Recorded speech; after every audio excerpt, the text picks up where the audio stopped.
J'ai vu des cas fréquents où on fabriquait de la confiture de fraises, notamment sans utiliser de fraises du tout.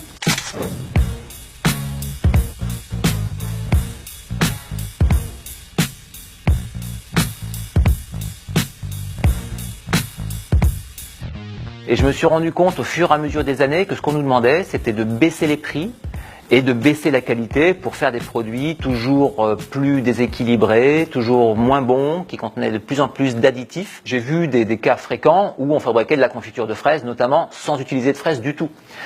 J'ai moi-même acheté, alors ça se produit et ça se vend en Italie par exemple, des boîtes de conserve de graines de fraises, ce qu'on appelait les akènes, petites graines qui est en périphérie de la fraise. Donc on a acheté ça pour faire le petit marqueur dans des assemblages de sucre, de colorants, de jus de sureau concentré, et pour faire croire que le produit était une confiture de fraises, alors qu'en fait il n'y avait pas un gramme à l'intérieur. J'ai importé des quantités astronomiques de miel chinois, tout en sachant que c'était pas du tout du miel, que c'était juste un assemblage de sucre.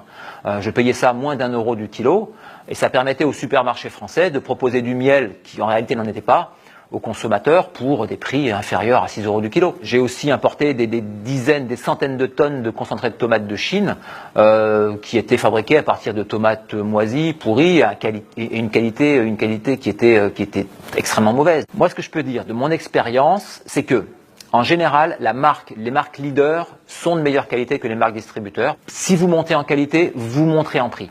Donc si vous allez dans les premiers prix, vous allez trouver quoi? Vous allez trouver les qualités les plus basses, ou alors vous allez trouver des produits frauduleux, typiquement le miel de Chine.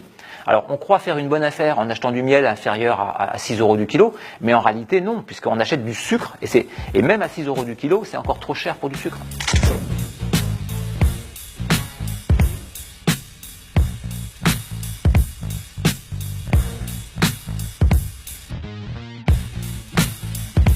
Par exemple, dans le jus d'orange, on a un additif qui s'appelle un auxiliaire technologique qui s'appelle le diméthicone. Cet additif sert pour les jus reconstitués, notamment les jus d'orange, à avoir un produit qui soit plus souple, plus moelleux en bouche. Donc ça fait un produit plus brillant, plus rond. Donc c'est un bien plus joli produit. Donc on rajoute jusqu'à 10 mg par litre de diméthicone. Ce diméthicone sert aussi dans les huiles de friture pour éviter les projections. Donc la plupart des fast-foods, par exemple, utilisent de l'huile de friture avec du diméthicone à l'intérieur. Mais le plus drôle, c'est que ce diméthicone est reconnu comme cancérigène, et en plus, ce diméthicone est utilisé, son application principale est comme agent anti-poux et volumisateur dans les shampoings.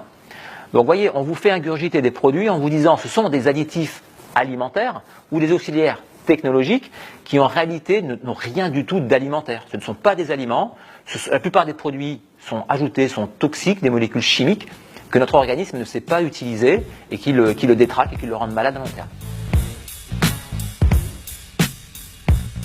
Je travaille, ma femme aussi, on a 2 enfants. On consacre tous les soirs une bonne demi-heure pour faire le repas. C'est suffisant. Alors on ne fait pas de la grande cuisine, mais éplucher 3 carottes, 2 pommes de terre, 1 poireau et faire ça en autocuiseur, ça ne prend pas un temps fou. Mon conseil pour les consommateurs, c'est vraiment de se servir de son bon sens, de se faire confiance à soi, de ne pas croire le marketing de l'emballage, d'oublier les belles illustrations, de se focaliser sur la liste d'ingrédients. Si c'est compliqué à lire, on utilise des applications maintenant. Vous avez Open Food Facts, vous avez Yuka qui peut vous aider. Faites la cuisine, faites-vous plaisir et surtout évitez d'ingurgiter cette malbouffe industrielle qui provoque aujourd'hui 50% de surpoids dans la population européenne et 20% d'obèses en Europe.